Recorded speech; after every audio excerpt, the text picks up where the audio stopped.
사무엘상 24장 1절에서 7절 말씀입니다. 사무엘상 24장 1절에서 7절 말씀 한 절씩 교독하도록 하겠습니다. 사울이 블레셋 사람을 쫓다가 돌아오매 어떤 사람이 그에게 말하여 이르되 보소서 다윗이 엔게디 광야에 있더이다 하니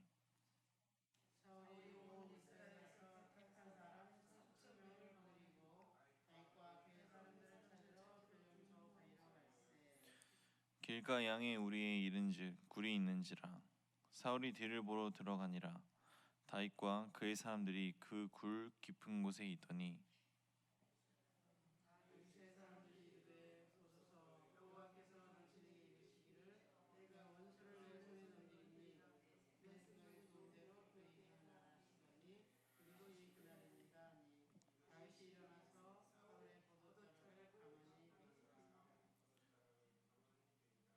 그리한 후에 사울의 옷자락 뱀으로 말미암아 다윗의 마음이 찔려 자기의 사람들에게 이르되 내가 손을 들어 여호와의 기름부음을 받은 내 줄을 친 것은 여호와께서 구하시는 것이니 그는 여호와의 기름부음을 받은 자가 됨이니라 하고 합독하겠습니다. 다윗이 이 말로 자기 사람들을 금하여 사울을 해치하니라. 사울이 일어나 굴에서 나가 자기 길을 가니라. 아멘. 오늘도 새벽에 하나님 앞에 나와 예배드리는 성도님들 마음속에 하나님의 은혜가 함께하기를 소망합니다. 시간 함께 나눈 말씀은 눈앞에 다윗을 잡지 못한 사울이 다시 병사들을 이끌고 와 다윗을 잡으려다 되려 뒤를 잡히는 이야기를 담은 말씀입니다. 말씀을 보면 다윗을 잡기 위해 추격하던 사울이 무더운 더위 위에 지쳐서 휴식을 취하고자 어느 한 굴에 들어갑니다. 그런데 사실 이 굴 속에는 다윗과 다윗의 일행들이 숨어있던 곳이었습니다. 즉 사울은 무방비 상태로 다윗에게 자신을 드러낸 꼴이 되었습니다. 다윗에게는 정말 불안정하고 지긋지긋한 도망자의 삶을 끝내고 이제는 한 나라의 왕이 되어 두 발 쭉 뻗고 쉼을 누릴 수 있는 절호의 기회였던 것이었습니다. 그러나 이 절호의 기회인 순간에도 다윗은 일반 사람들과 다른 행동을 보입니다. 이 시간 함께 말씀을 나누면서 말씀 속에 어떠한 하나님의 메시지가 있는지를 나누고자 합니다. 우리는 살아가면서 다양한 사람들과 만나고 헤어지며 참 많은 사람들과 부대끼며 살아갑니다. 좋은 관계로 이어지는 사람들도 있지만 삶이라는 것이 야속하게도 늘 좋게 순탄하게 잘 풀어지지가 않습니다. 각자 다른 모양과 다른 생각으로 각각의 차별된 자아가 있는 것이 사람이지 않겠습니까? 그렇게 모두가 화목하게 지내는 것은 참 쉽지가 않습니다. 그래서 학교에서도 회사에서도 사회에서도 사람들이 모이는 어떠한 공동체에서도 늘 문제가 생기기 마련이고 그 문제로 인해서 누군가가 작정하고 괴롭힌다면 참 삶이 피곤해지기 마련입니다. 누군가가 작정하고 괴롭히는 것만으로도 참 마음이 힘들고 삶이 어려워지기 마련인데 말씀 속의 다윗은 사울이 작정하고 죽이려 합니다. 이때 다윗의 마음이 얼마나 혼란스럽고 또 얼마나 불안하고 또 얼마나 어려울지 그 스트레스는 경험하지 않는 이상 모를 것 같습니다. 만약 하나님에 대한 온전한 신앙을 가지지 않았던 사람이라면 그런 불안정한 삶 가운데에서 하나님을 원망하거나 불평하였을 것입니다. 그러나 말씀 속의 다윗은 달랐습니다. 아무리 다급한 위기에 처해져 있었더라도 하나님을 끝까지 신뢰하며 약속을 기다렸습니다. 그리고 그 기다림 속에서 기회가 찾아옵니다. 함께 1절과 2절을 합독하도록 하겠습니다. 사울이 블레셋 사람을 쫓다가 돌아오매 어떤 사람이 그에게 말하여 이르되 보소서 다윗이 엔게디 광야에 있더이다 하니 사울이 온 이스라엘에서 택한 사람 3,000명을 거느리고 다윗과 그의 사람들을 찾으러 드림소 바위로 갈세. 아멘. 블레셋의 침입을 막기 위해서 눈앞에서 다윗을 놓쳤던 사울은 다시 다윗을 잡기 위해 돌아옵니다. 이때 3천 명의 수색대를 데리고 와서 본격적으로 다윗을 찾기 시작하는데, 수색 도중 다윗이 엔게디 황무지에 있다는 정보를 듣고 들림소 바위라는 곳까지 이르게 됩니다. 사실 이 들림소 바위는 다윗이 숨어있던 곳이었습니다. 그런데 사울의 치명적인 허점은 다윗이 정확하게 어디에 있었는지 알지 못했던 것입니다. 이것을 좀 더 풀어서 이야기하자면, 하나님의 인도하심과 함께하는 자와 그렇지 아니하는 자는 크나큰 차이가 있다는 것입니다. 하나님과 함께하지 않는 사람은 자신의 감과 생각으로 행동합니다. 그러나 하나님 함께하는 자는 그분의 섬세한 인도하심을 누립니다. 우리는 살아가면서 어느 길로 가야 하는지, 또 어떠한 선택을 해야 하는지 고민에 빠질 때가 참 많습니다. 선택의 기로 앞에서 세상 사람들은 눈에 보이는 환경과 그 자신의 힘을 계산해가면서 판단하지만, 그리스도인은 그렇지 않아야 할 줄 믿습니다. 진정한 신앙인은 그렇지 않아야 합니다. 신앙인은 하나님의 인도하심을 구해야 할 것입니다. 아무리 사소하거나 작은 일이더라도 하나님을 의지하시길 바랍니다. 눈에 보이는 화려한 문 뒤에 절벽이 있을지, 볼품없어 보이는 문 뒤에 하나님이 예비하신 복이 있을지 우리는 모릅니다. 늘 우리에게 좋은 길로, 그리고 최고의 길로 인도해 주실 줄 믿고 나아가는 주의 자녀가 되기를 소망합니다. 함께 3절을 합독하도록 하겠습니다. 길가 양에 우리에 이른즉 굴이 있는지라 사울이 뒤를 보러 들어가니라. 다윗과 그의 사람들이 그 굴 깊은 곳에 있더니. 아멘.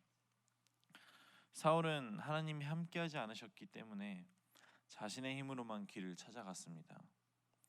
사울이 다윗을 찾다가 잠시 숨을 돌리고자 눈앞에 보이는 굴에 들어갔습니다. 그런데 아무 의심 없이 들어간 이 굴 속에 자신이 그토록 죽이고자 했던 다윗과 그의 일행들이 숨어 있었고, 사울은 그것도 모른 채 잠을 청합니다. 사울은 지금 스스로 호랑이 굴에 들어가 목숨을 내놓은 꼴이 되었고, 그의 단 한 번의 판단으로 상황이 역전되었습니다. 사울이 이끌던 3천 명의 수색대는 무용지물이 되었고, 쫓기던 다윗에게는 기회가 온 것입니다. 만약 다윗이 사울의 입장이었더라면 하나님께서 다윗의 마음을 돌이키거나 어떠한 방법을 써서라도 다윗을 도우셨을 것입니다.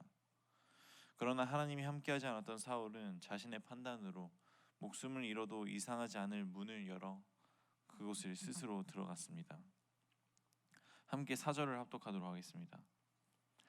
다윗의 사람들이 이르되 보소서, 여호와께서 당신에게 이르시기를 내가 원수를 내 손에 넘기리니 내 생각에 좋은 대로 그에게 행하라 하시더니 이것이 그날이다 하니 다윗이 일어나서 사울의 겉옷자락을 가만히 베니라.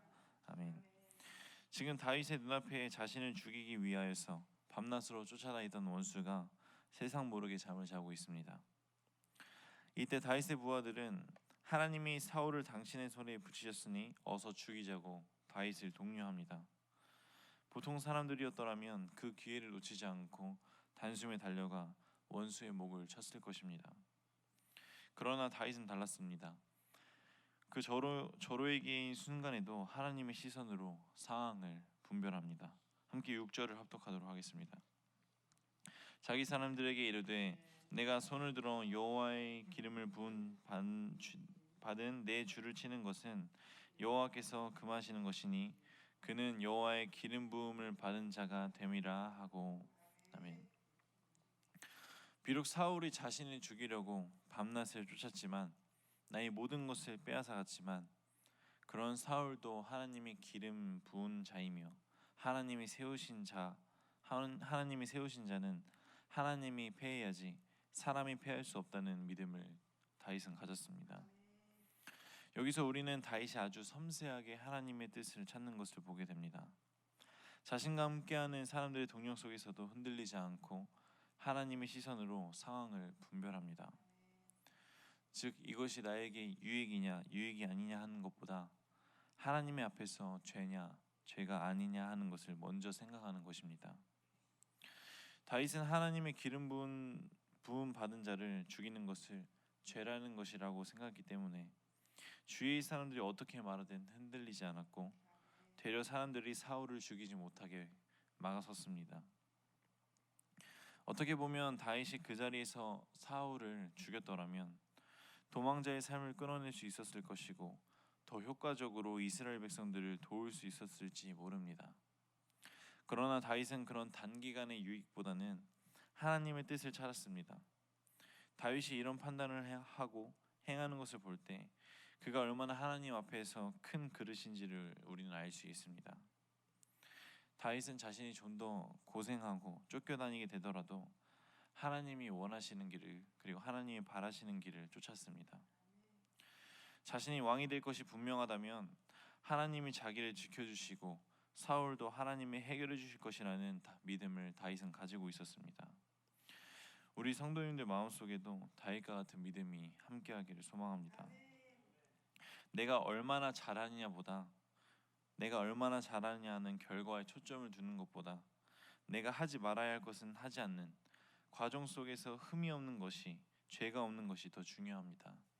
내가 얼마나 어떠한 좋은 결과를 내놓을지라도 그 과정 속에서 죄가 함께한다면 그것은 좋지 않은 것입니다.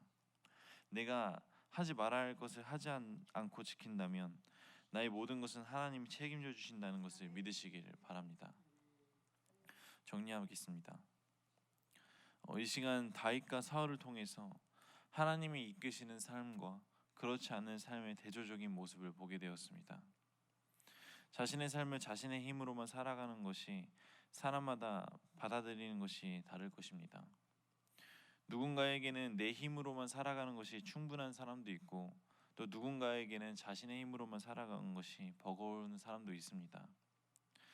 그러나 내 힘으로 삶을 살아가는 것이 충분하든지 버겁든지 하나님 외에 다른 것을 따르지 않고 오직 여호와 하나님만을 따르는 주의 자녀가 넘쳐나기를 소망합니다.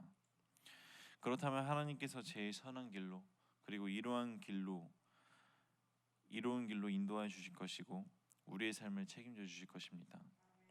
또한 어떠한 일이든지 다윗이 하나님의 시선과 마음을 먼저 헤아린 것처럼 우리 또한 하나님의 시선과 마음을 헤아리는 주의 자녀가 되기를 소망합니다. 하나님이 바라보는 것이 내가 보기를 원하고 하나님이 향하는 곳을 우리 또한 향해 나아가기를 소망합니다. 사소한 일이든지 작은 일이든지 매사에 하나님께 감사하며 기도하며 나아가는 생명나무 성도님들 되길 소망하며 기도하도록 하겠습니다. 함께 기도하겠습니다.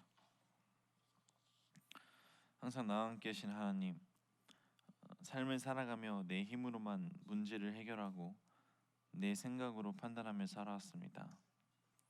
그러나 이 시간 이후 달라지길 원합니다. 어떠한 일이든지 하나님의 마음을 구하는 주의 자녀가 되길 원합니다. 기쁠 때나 슬플 때나 작은 일이든 큰 일이든 하나님의 마음과 시선을 구할 것을 이 시간 결단하며 나아갑니다. 그때 하나님 나의 삶을 붙잡아 주시고 나를 주가 예비하신 길로 이끌어 주시옵소서. 늘 나와 함께 하실 것을 믿으며 한 주간 살아갈 때 주의 마음을 알기를 원하며 이 모든 말씀 주 예수 그리스도의 이름으로 기도드립니다.